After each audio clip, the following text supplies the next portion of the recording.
in London.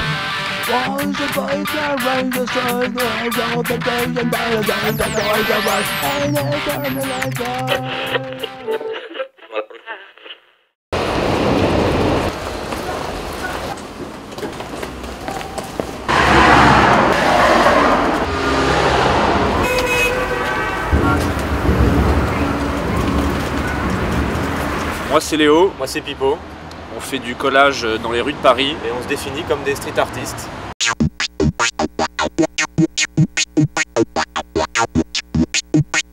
On est masqué parce qu'on prône un certain anonymat dans notre démarche. Nous, vraiment, on essaye de rester mystérieux, fonctionner comme un tour de magie. On apparaît et on disparaît. Donc à l'origine, notre démarche est assez naïve. Nous, on est parti dans les rues de manière très spontanée, avec pour but non pas d'imposer notre travail, mais plutôt de le proposer aux gens.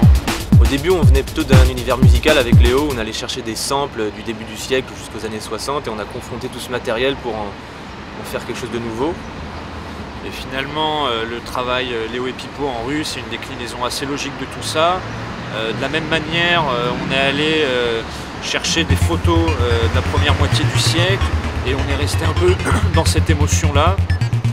L'idée étant de coller ces photos anciennes dans un univers contemporain et voir si ça pouvait créer un sens un peu nouveau. On a vraiment voulu s'approprier Paris dans le sens où quand on est arrivé dans cette ville, on a un peu souffert du manque de chaleur humaine et surtout du côté très aseptisé qu'on a trouvé dans ces rues. Parce qu'à la base finalement on vient plutôt de banlieue où il y a un côté un peu plus village, un lien social plus fort et ici on s'est retrouvé dans un cadre hostile qui nous a paru un peu froid.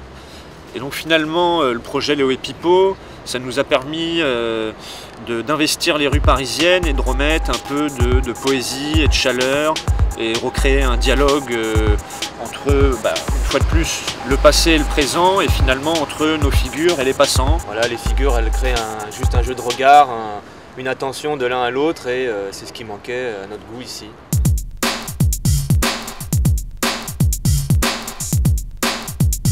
On aime bien en fait revenir sur les lieux de nos collages, comme ici par exemple, pour suivre un peu l'évolution. On est surpris de voir que la durée de vie peut être hyper variable, de quelques jours à voire presque quelques années. Et en fait, je crois que ce qui souvent fait que des figures restent très longtemps, c'est qu'il n'y a pas vraiment de notion agressive, il n'y a pas de revendication dans notre travail.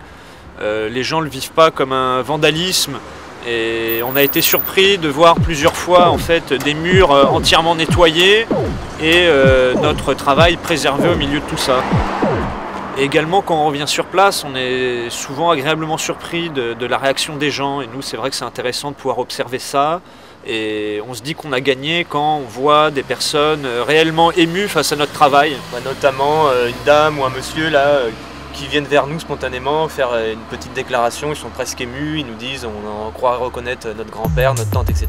Et c'est finalement là où le projet perce, c'est quand les gens s'identifient et s'y reconnaissent. Donc, étant donné qu'on avait fait le choix de ne pas signer frontalement nos figures, nous on a trouvé une astuce pour faire connaître notre travail, c'est d'utiliser des petits stickers qu'on a collés absolument partout sur le mobilier urbain parisien, que ce soit les boîtes aux lettres, les parcs-mètres ou les panneaux de signalisation. Et aujourd'hui, on a mis environ 11 000 stickers dans les rues de la capitale. Et après, ce qui est intéressant, c'est qu'il y a eu un côté participatif des gens de l'Europe, voire du monde entier, nous ont demandé de leur envoyer des stickers, ils ont pris des photos et ça s'est répandu à Londres, Berlin, Madrid, New York, Sydney, Tokyo, enfin bref, le monde entier. Et que tu sois au Caire, à Mexico ou à Pékin, attends-toi à voir des Léo et Pipo près de chez toi. A bientôt avec Léo et Pipo.